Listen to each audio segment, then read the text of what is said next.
Welcome to my channel. If you're new here, my name is Didina. I am someone who has watched over 1,000 anime. And technically it's probably more than 1,000 since I haven't really updated my anime list. But if you want to check it out, it's in my channel description so you can see what I have watched so far, or at least have completed. Now, one of the things that a lot of you may know if you are not new here is that I really like Lord of Mysteries. I read it as a novel and I quite enjoyed it, finished it in like a week. A long time ago, at least up to like where they last updated. And I think that was like a long time ago, so I don't really remember like all the details, but I was super hyped for the anime, and when it came out, I waited a little bit and then caught up to it in like 2 days. I really like the show basically. And so I will be talking about like a few novel spoilers during this entire video, most likely. But I do want to note that my memory is really bad, mostly because I had a concussion and I lost my memories, including a lot of Lord of Mysteries. So I do plan on rereading the whole thing during my Japan trip. So I do hope that when I do react to more Lord of Mysteries video essays, I'll be able to, I guess, provide more info and my thoughts. So this is just based on what I remember from watching the anime, which I have watched twice. That's how much I love it. And I watched it in Chinese. I don't know Chinese, so I watched it with subtitles. But I do remember what happened in the novel, so that did help. But yeah, I just wanted to give like an upfront, I guess, warning for those who want to watch this video but are anime only or actually do care about spoilers. But like I said, I might not be like completely right, so I just be aware of that. Now let's start, and if you do enjoy this original video, then make sure to go to the original video and support them. And if you do enjoy my reaction, then be sure to give it a like, comment down below, subscribe, and share, okay? Lord of the Mysteries is actually very simple and easy to understand.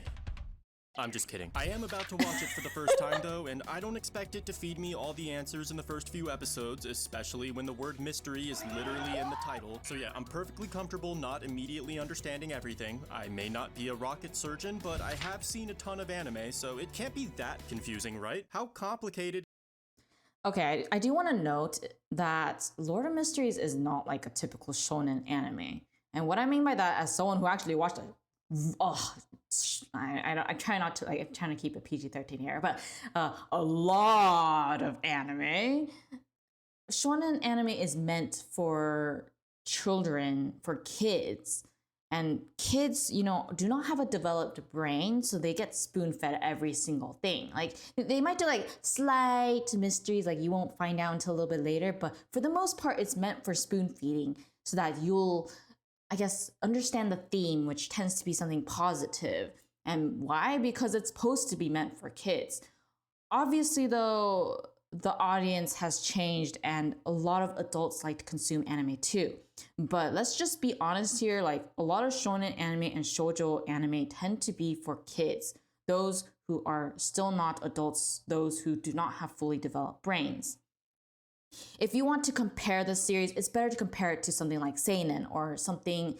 As someone who was obsessed with like a whole bunch of mystery, psychological horror, and that kind of stuff when I was like in middle school, like I consumed that stuff like no matter what. It's more similar to, I think, I'm trying to remember that particular anime, but there was one anime where you literally do not understand what the heck is going on until the last episode, because it's meant to be like that, because it was based off of a novel, which clearly was not meant for kids, and it was actually pretty, what is it, gory for that reason. And I really want to look up what it was, but it was about a box murder, or murders happen and you would find them like in a box or something. I can't really remember, but it was based off of like back in like the old days for Japan, setting wise of the game. So, or not game, but series. And because of that, like they didn't have like scientific things where you can like look up or find out who the villain is, or even get an idea of who the villain is. Like there was nothing like that. So it was a novelist in the point of view of the novelist and trying to figure out what was going on. And it was a very, very much horror. And I think for this series too, it's not like a typical like detective series either, but the details are there. Like when you compile all the details, which is why if you rewatch it, you might notice details that you didn't notice the first time. At first, it feels overwhelming because there's so much going on, and it is true. Like they basically compacted like a lot of chapters into like 2 episodes. That's not gonna be fun for anime viewers, honestly. But I can understand why they did it, mostly because a lot of people don't have the attention span to enjoy the slice of life. A good example of this would be Kate Kyoshi Hitman Reborn. I don't know if any of you guys watched that, mostly because most people just watch the big 3 rather than the other side animes that are also popular but not popular enough in like other countries that aren't Japan.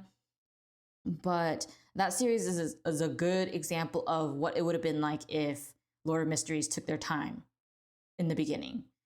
Because the first entire season, first 50 episodes in Kate Kyoshi Hitman Reborn is slice of life. It's just getting used to the characters and the world.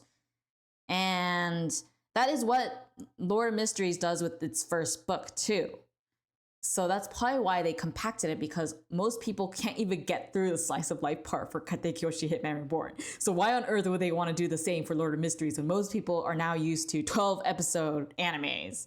You know? So I understand it, but I also do understand and feel the pain of those who are anime only. Like they don't get to get the full experience that novel readers might have gotten with that slice of life, building up the relationship and understanding of what is going on in the world and what kind of world it is, because it's not our world. It might seem similar, but it's very different at the core of it all. Can it really be?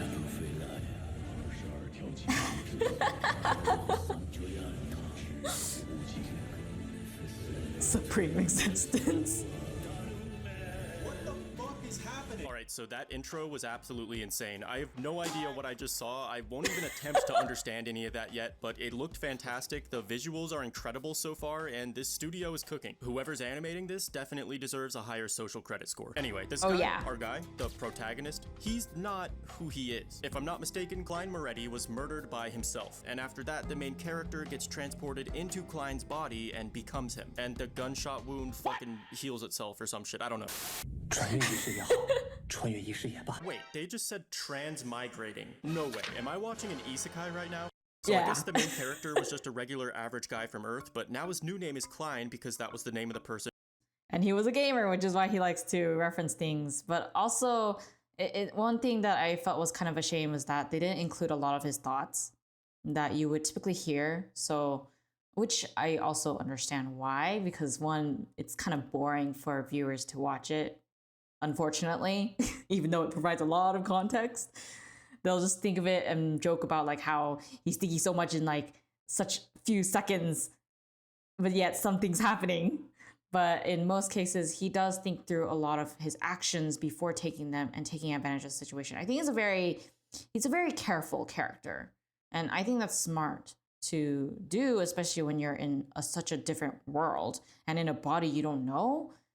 It's best to take things slowly but surely until you understand exactly what to do. And that's pretty much what happens with Klein, is that, or with, what was it, Zhong Mu? I can't remember his Chinese name, the actual protagonist's name. I'm sorry. But either way, I do think it's smart of him to take his time, not do something stupid, so that he has a better grasp of where he is and what he has to do. But also not take it so safely to the point that he can't get any information that might help him get home. You know, I mean, if you think of it logically, it makes sense to like be careful. You're not gonna be like, oh, I'm gonna be so cool and amazing and powerful and I'm totally gonna rule the world because I am special. Like, that's just a sure way to get killed. And whose body he's inhabiting. And Klein had an ancient book that seems to be the driving force of the plot right now, but more importantly, Klein also had a sister. It took one female character for me to start simping, guys. I was hoping Klein would take his I'm pretty sure her age Anyways. Sister's toothbrush and make a fucking Monogatari reference, but instead he went out to run some errands and it seems like somebody's following him, so he hides in a fortune teller's tent where he gets the Fool tarot card, which is also the title of this first episode. Yes.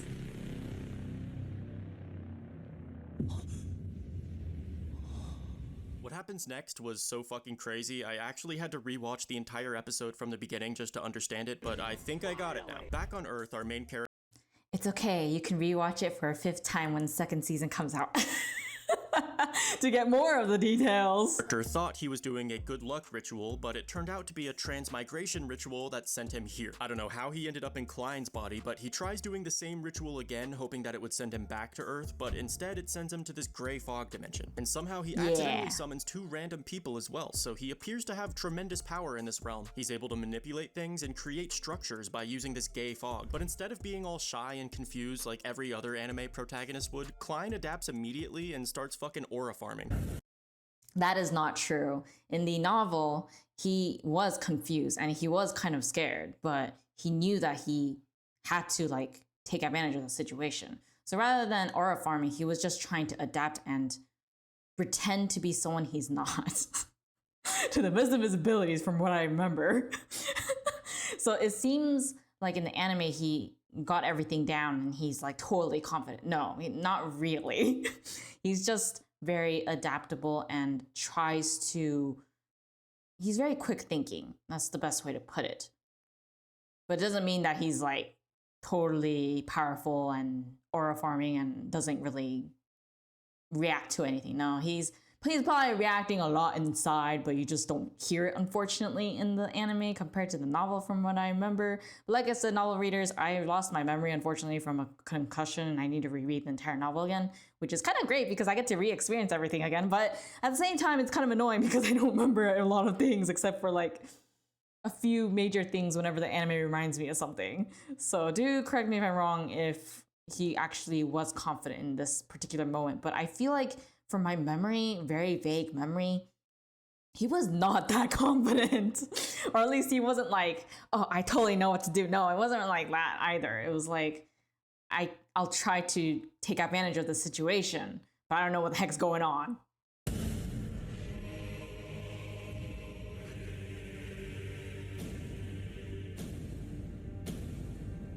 As you guys know, I normally spend most of the day aura farming, but now you can too, because Solo Leveling is doing a collab with AFK Arena, and you can add Sung Jinwoo, Cha Hyen, as well as the Shadow Monarch into your roster right now. Get Cha And Hyen. Jinwoo and Cha are both completely free, by the way. You'll get them immediately just by logging in. Jinwoo isn't just a watered-down version either. He gets to keep the same system he has in Solo Leveling. The longer he's in combat, the stronger he gets, so he just turns combat duration into an infinite power curve, and he's extremely OP, just like in the anime. You can even synergize him with Cha Hyen, who, by the way, let me just check.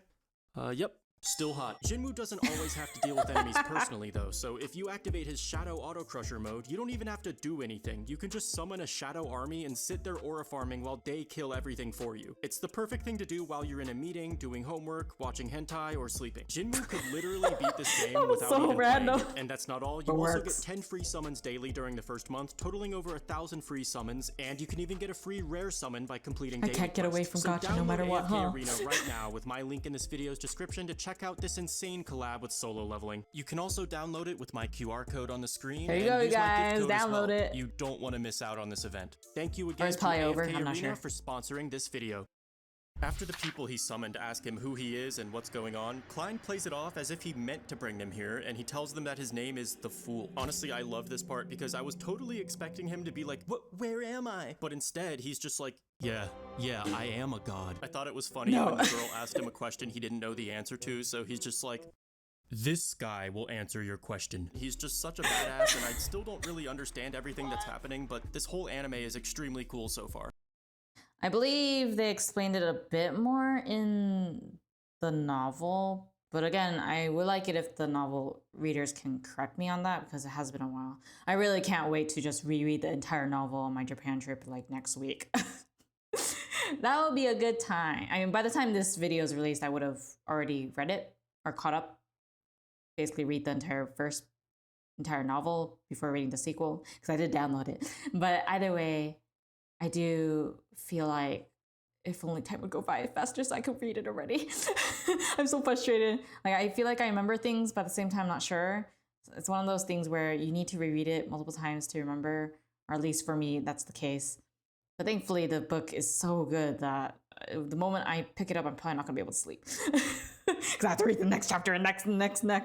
That's how it was when I was reading it. I think I finished it like a week later after picking it up. I regretted it so much. I mean, I didn't because it was good, but I regretted my lack of sleep because of it. Already I can tell the lore runs deep in this story. Even though most of the terminology means nothing to me right now, I can guarantee the author spent years imagining this world and perfecting its culture and politics and history, and I just can't wait to see how everything ties together later on. I can't stress it. I do have to say though, when I was reading the novel, I had no idea what was going on for like 3 books. Like, you would get information and then that would answer a lot of questions, and then you would get more questions that you need answered.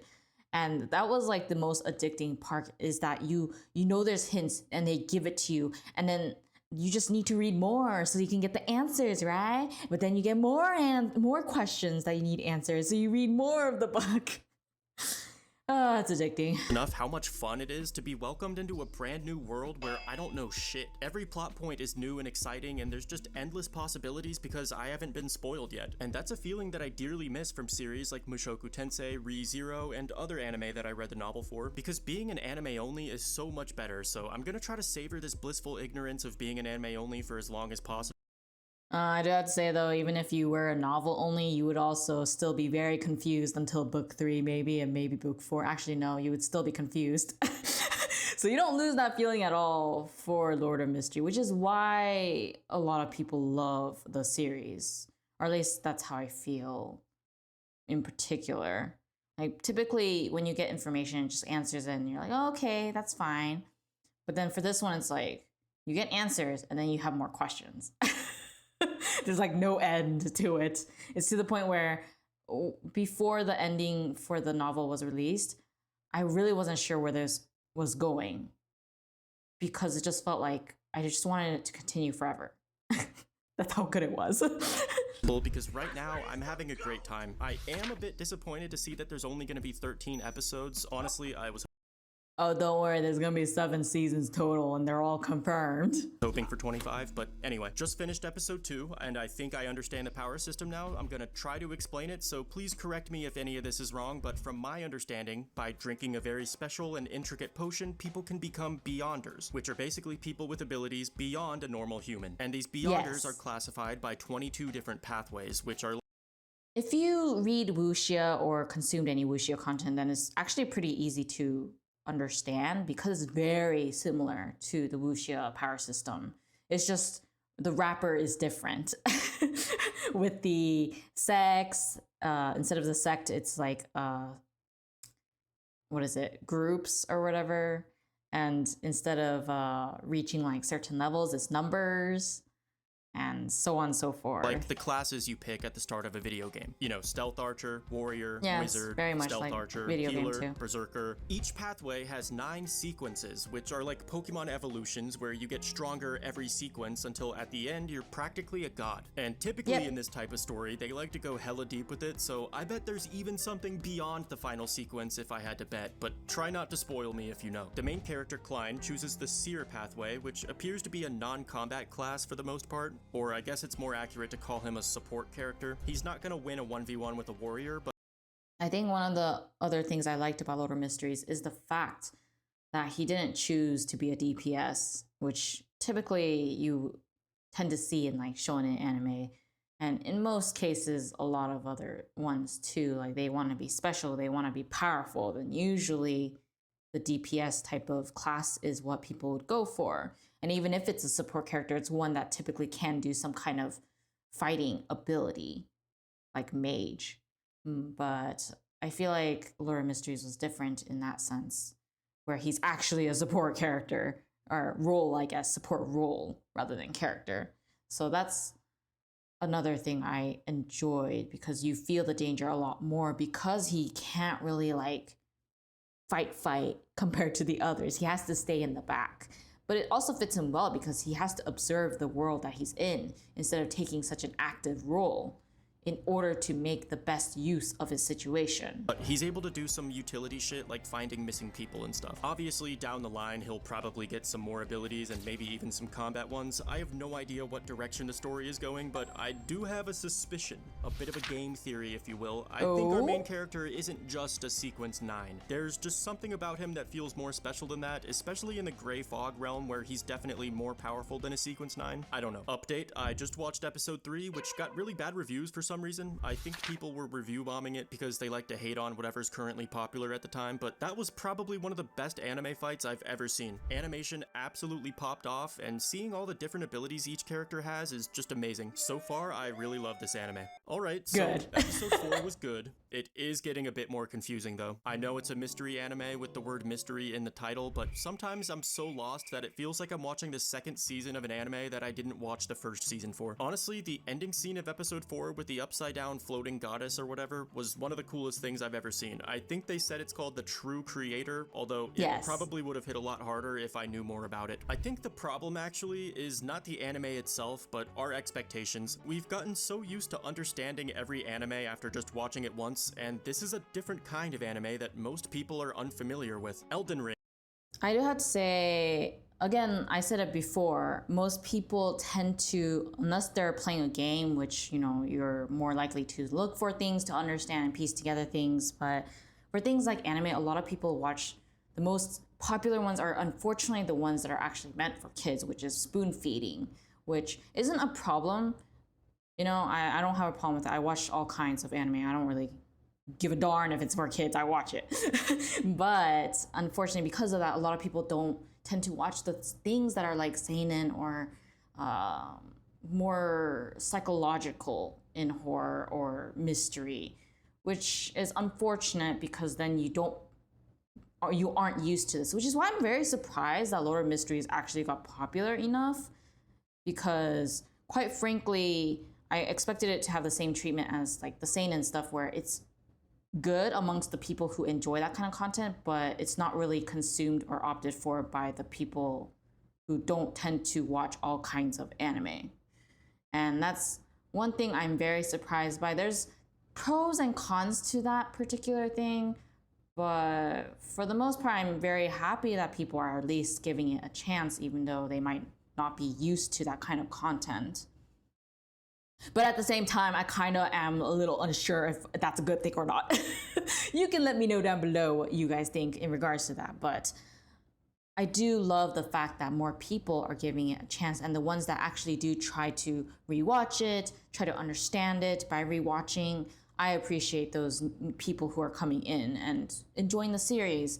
And even those that want to branch out of what they typically tend to watch and are giving this a try, it feels good that they're actually giving it a try. And of course, maybe if you guys watch more like seinen stuff and psychological horror, like Monster, you know, and that's not really psychological horror, but it's psychological. So there's just a lot of golden gems, hidden gems that are actually amazing, but they're not talked about because they're not mainstream.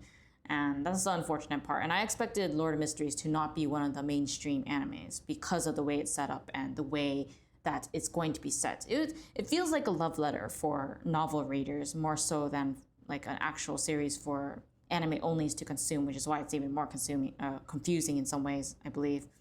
But it's great that they adapted the novel pretty good so far. It's not like ideal considering that they compacted like 50 chapters into like one episode. But at least it has a lot of rewatchability. I noticed that he said that you just watch it once and then you understand everything. But the problem with that is that it doesn't make you want to rewatch for the most part. At least for me, it never did. I think maybe for nostalgia, I might watch like a few episodes again, like random episodes, but I wouldn't watch the entire series. But for this kind of show, it has a very high rewatchability, so it makes you rewatch it just to find the details if you do appreciate the plot and the world building that they are going through for book 1. Book 2 is where it technically gets better or really good, but I enjoyed book 1 when I was reading it. And of course, book 2 was just better, and then book 3 was amazing, and then book 4, and oh my gosh. it felt like it was never gonna end with its quality and amazingness. It was just to my taste, which is why I enjoyed it. But I know that it's not everyone's taste, so I do wonder if one of the books or seasons will be to someone's taste though, because it feels like one of the things I remember when I read the novel and talking to someone about it, it felt like this novel covered basically almost every genre or trope or something. And that's what I enjoyed because it felt like I was getting everything in one book. But it wasn't done in such a way that it feels weird. It felt natural and felt really, really well incorporated. And that was one of the biggest strengths that this novel had. For example, is my favorite game of all time, except it's borderline impossible to understand the story just by playing it. Understanding the lore of Elden Ring requires multiple playthroughs and heavy external research just to begin to understand it. It's not just about a tarnished becoming Elden Lord, it's about a number of invisible outer gods competing for influence over the lands between, but you would never know that just from playing the game once because it chooses not to shove it in your face. And I think Lord of the Mysteries is similar, where you could just watch it and enjoy the beautiful animation, but if you do a bit of independent research outside of that, you'll probably end up enjoying it a lot more. Honestly, the biggest problem I have with Lord of the Mysteries is not the pacing, it's actually as simple as the speed of the subtitles. Sometimes it feels like they expect you to read 2 full paragraphs of dialogue in less than a second, and while I have no problem pausing or rewinding, there's a lot of people out there who just won't do that for whatever reason. So unless you know Mandarin, I think the subtitle speed is an unnecessary barrier to understanding this anime. The English dub could probably fix this problem, but a lot of people just refuse to watch dubs, so it's just a different kind of. I did watch the dub, it was decent. I haven't watched past episode 1 though in dub, and that was my 3rd rewatch. Do you still have a problem? Anyways, but I thought it was pretty good. I think I might check out the rest of the episodes in English dub just to see if it's to my taste. But I do know a lot of people really enjoy it, so I do think that if you feel like it's confusing and you can't read fast enough, or you're not willing to rewatch, then I do suggest that you watch it in dub. It's actually very decent. Lately, English dub has been getting better and better, so I don't think there's any problems with it. Anime, and you're not supposed to watch it the same way you watch a high school rom-com. Aside from being confusing though, this anime is absolutely incredible. The fight scenes are so good, the visuals and animation are phenomenal, and it also has some of the best music I've ever heard in an anime. I mean, the fact that something I don't even understand is capable of keeping me this enthralled with it is a pretty impressive indicator that it's probably peak. So would I recommend this anime to a broad audience? Absolutely yes, but that recommendation does come with a disclaimer. If you just want to watch some cool fights with good animation, don't worry because there's plenty of that. But if you plan on analyzing and deeply understanding this anime, then that will require some effort on your end. It's not one of those anime where you can get distracted for a second or text on your phone while watching, because it really feels like if you miss a single line of dialogue, it might be detrimental to your understanding of the series, which makes me wonder, how badly is Crunchyroll butchering the subtitles? Probably a lot, but you know, that's always the case. But either way, I do have to say though that because they're compacting it, every single line isn't like, it's not, what is it, filler. Like, it's very intentional and you have to focus. Like, it's one of those series where you have to focus or else you'll miss the details that you need. And that also goes for, I guess, some moments in future episodes. I don't know how far this person has gotten by now, but it's one of those where you really have to first empathize with the characters a bit more, because I think one of the problems is that a lot of people are not able to empathize, and so whatever emotional thing hits, it doesn't hit them as hard, which is understandable because that's the case with, like, I never really cried over Violet Evergarden. I know a lot of people do, but it's not really something that made me cry personally.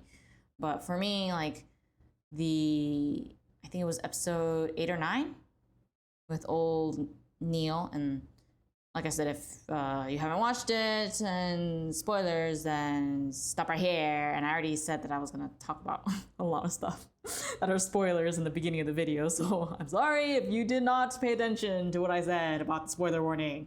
But either way, that hit me harder, mostly because I can relate and understand. I don't relate 100% because it's not like it happened to me, but like, as someone who is married, I can understand why he did the thing that he did. And just how he feels as a person, but also you kind of get hints of what he was doing throughout the episodes. Like, it's not something that just suddenly happened. You could see him gathering everything and basically preparing for that very moment. The only thing that's a shame, and I mentioned it before, is that they compacted it so much to the point that those who did not read the novel carefully, or those who just cannot understand what it's like to be in his position, or those who are anime only, unfortunately don't get to see the slice of life or be able to understand why it's so painful of what he did. Or if you're just not empathetic as a person, then that's the way it is. But like I said, everyone has different things that they empathize over and cry over, and I think that's the power of media and entertainment. There's basically something for everyone. I know people who don't cry over anything sad. They cry over happy things. Or, for me, I only cry about certain things while I might not cry over something else. And some people cry over pets, pets being, or animals being beaten in shows or dying in shows compared to a person dying, So we never know what it is, but for me, that particular episode is very impactful because I can empathize. And I don't know how many of you guys were able to empathize that particular part, but it's the idea of family that is very important in this series. Even for Klein, he wants to go back home because he misses his family. But at the same time, he appreciates the fact that he has Melissa and his brother as his family in this world. And for old Neil, it's his dead wife. And for the others, it's the same. They have a love, or they have a family that they want to protect or, stay with or find. Although for, I guess, the professor, he just wants to understand his past. But in some ways, that is still connected with family and love. And that tends to be the core of things. But like I said, people cry over different things, but I still think it's a very good show if you want a good mystery and to understand. Because once you watch like a certain amount of detective and mystery shows, you kind of get tired. Like, you don't start feeling for the enemies or the people who did something wrong. Like, you feel bad for them, but you don't cry. And I think that's the case for many people too, especially if they watch a lot, then you kind of get tired. Thankfully for me, I switch off between different things. It's not always tonghua, it's not always anime, it's not always webtoons, light novels, whatever. So it keeps it a little bit more fresh for me, even though I watched over 1,000.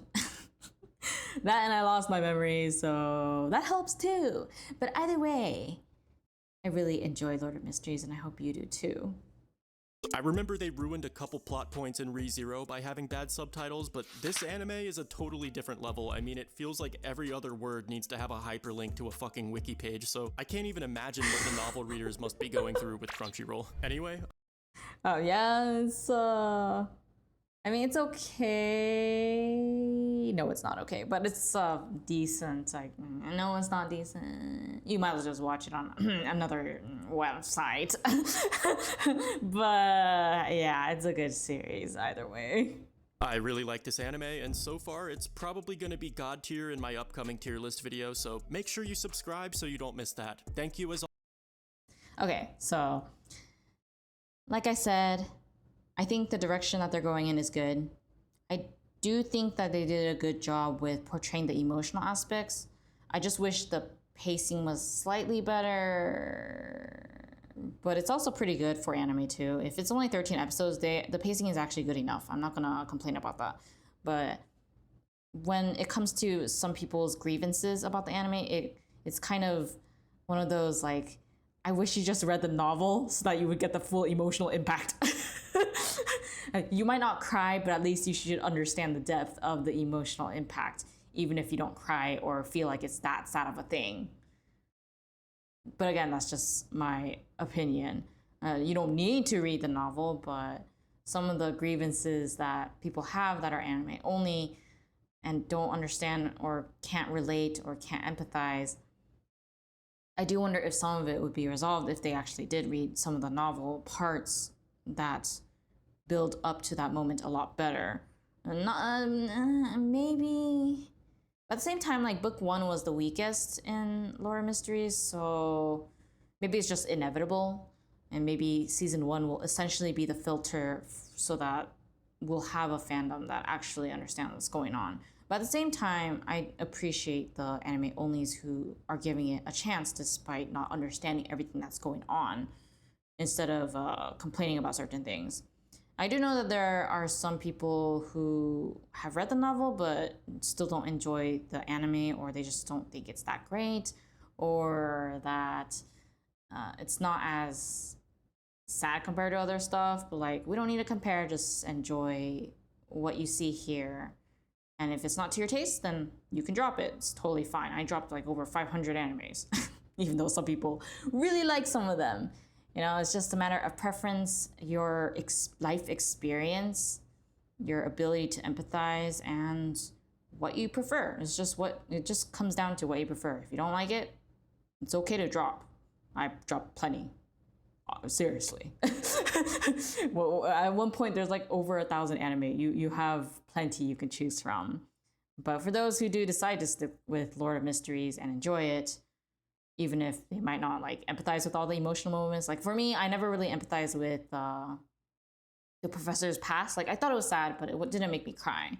So there's like different various levels of things where some things might make you cry and some things don't. And I think that's the greatest part about anime, is that there's various things that you can empathize over, but doesn't mean you have to empathize over every single thing.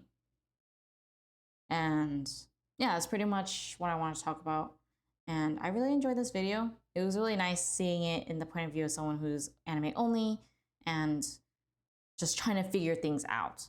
And thankfully, it seems like they really did understand the power system. I think the power system was actually quite simple, like from a big picture standpoint, if you pay attention and rewatch it, I guess. But I do know that it might be a little confusing to some who aren't really like actually paying attention, because I know some people watch anime while doing other stuff. But unfortunately, this anime is not really meant for that. So if you do want to watch it, you should probably sit down and focus. But yeah, anyways, I really enjoyed this video. If you enjoyed it too, then make sure to support the original video. And if you enjoyed my reaction to it, then be sure to give it a like, comment below, subscribe, and share. And I'll see you guys in the next one. Bye.